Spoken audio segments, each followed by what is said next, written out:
past, actually. But since we're not busy other than that, here's a couple of facts. He's not just a regular moron. He's the product of the greatest minds of a generation, working together with the express purpose of building the dumbest moron who ever lived. And you just put him in charge of the entire facility. Good, that's still working. Hey, just in case this pit isn't actually bottomless, do you think maybe you could unstrap one of those long fall boots of yours and shove me into it? Just remember to land on one foot.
want the best, and you are it. So, who is ready to make some science? I am. Now, you already met one another on the limo ride over, so let me introduce myself. I'm Cave Johnson. I own the place. That eager voice you heard is the lovely Carolyn, my assistant.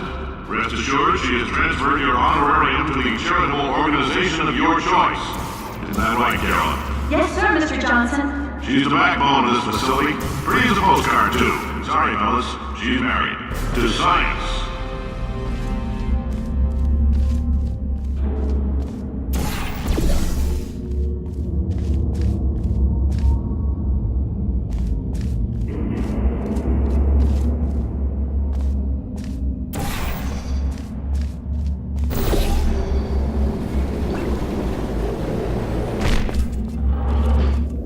There's 1,000 tests performed every day here in our enrichment spheres. I can't personally oversee every one of them, so these pre-recorded messages will cover any questions you might have and respond to any incidents that may occur in the course of your science adventure.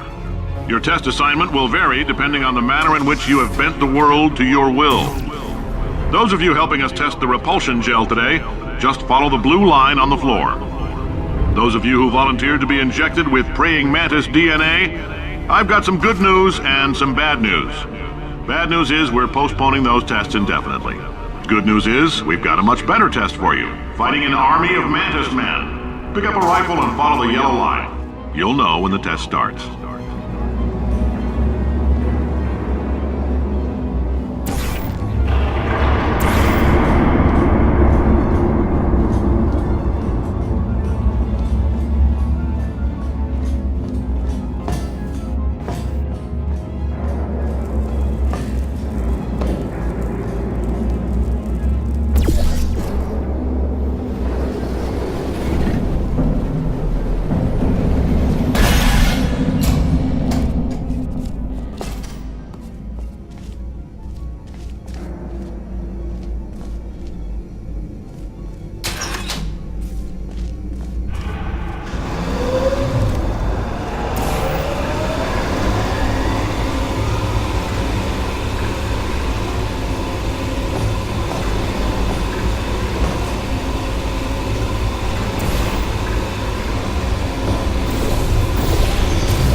They say great science is built on the shoulders of giants. Not here. At Aperture, we do all our science from scratch. No hand-holding.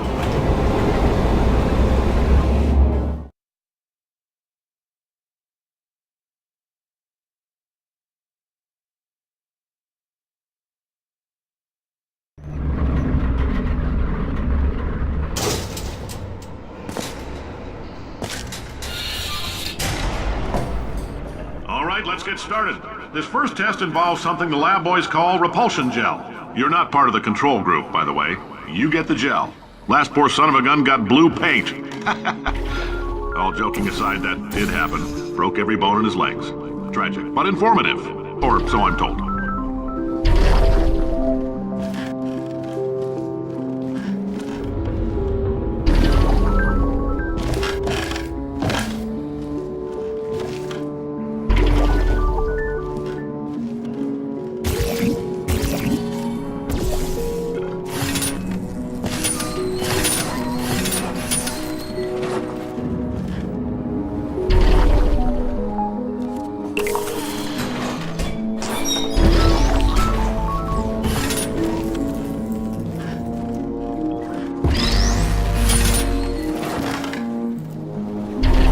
The lab boys just informed me that I should not have mentioned the control group.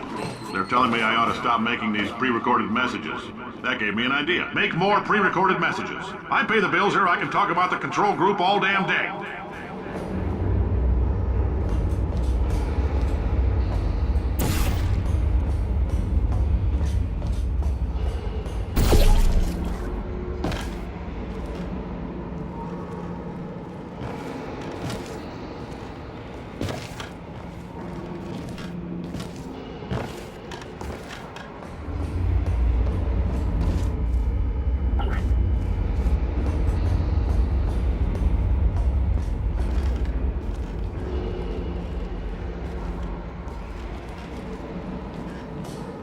For this next test, we put nanoparticles in the gel. In layman's terms, that's a billion little gizmos that are going to travel into your bloodstream and pump experimental genes and RNA molecules and so forth into your tumors. Now, maybe you don't have any tumors. Well, don't worry. If you sat on a folding chair in the lobby and weren't wearing lead underpants, we took care of that too.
Oh, in case you got covered in that repulsion gel, here's some advice the lab boys gave me.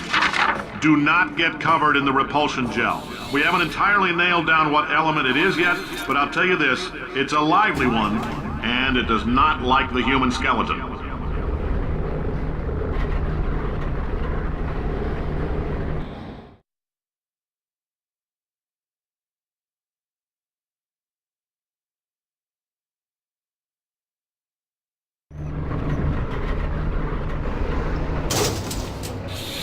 All these science spheres are made of asbestos, by the way. Keeps out the rats. Let us know if you feel a shortness of breath, a persistent dry cough, or your heart stopping, because that's not part of the test. That's asbestos. Good news is the lab boys say the symptoms of asbestos poisoning show a median latency of 44.6 years. So if you're 30 or older, you're laughing. Worst case scenario, you miss out on a few rounds of canasta. Plus, you forwarded the cause of science by 3 centuries. I punch those numbers into my calculator, it makes a happy face.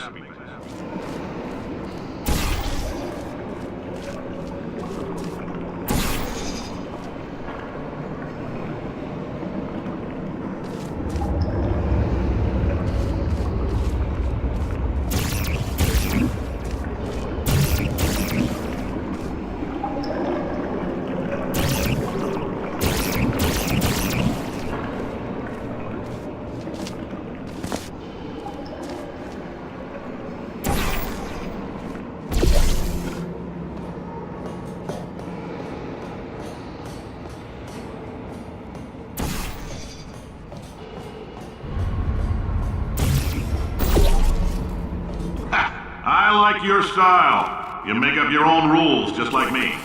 Bean Counter said I couldn't fire a man just for being in a wheelchair. Did it anyway. Ramps are expensive.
That coffee we gave you earlier had fluorescent calcium in it so we can track the neuronal activity in your brain. There's a slight chance the calcium could harden and vitrify your frontal lobe. Anyway, don't stress yourself thinking about it. I'm serious. Visualizing the scenario while under stress actually triggers the reaction.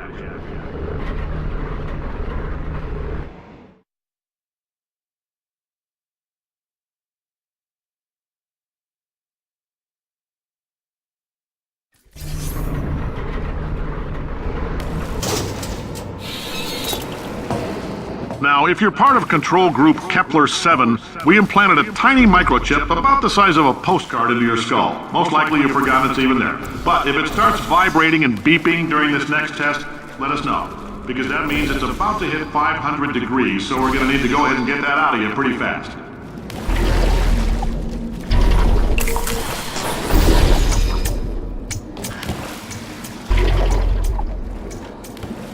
I'm telling them, keep your pants on. All right, this next test may involve trace amounts of time travel. So, word of advice, if you meet yourself on the testing track, don't make eye contact. Lab boys tell me that'll wipe out time. Entirely. Forward and backward. So, do both of yourselves a favor and just let that handsome devil go about his business.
If you're hearing this, it means you're taking a long time on the catwalks between tests.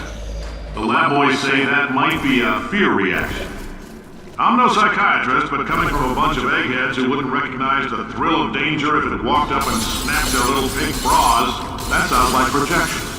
They didn't fly into space, storm a beach, or bring back the gold. No, sir, we did. It's you and me against the world, son. I like your grit. Hustle could use some work, though. Now let's solve this thing.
Science isn't about why, it's about why not. Why is so much of our science dangerous?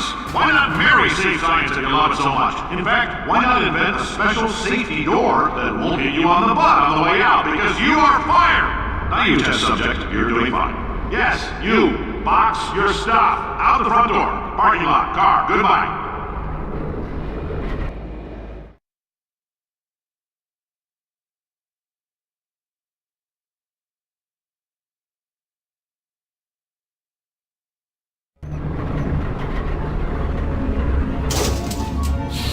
Congratulations! The simple fact that you're standing here listening to me means you've made a glorious contribution to science. As founder and CEO of Aperture Science, I thank you for your participation and hope we can count on you for another round of tests. We're not going to release this stuff into the wild until it's good and damn ready, so as long as you keep yourself in top physical form, there'll always be a limo waiting for you. Say goodbye, Carolyn. Goodbye, Carolyn. She is a gem.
Greetings, friend. I'm Cave Johnson, CEO of Aperture Science.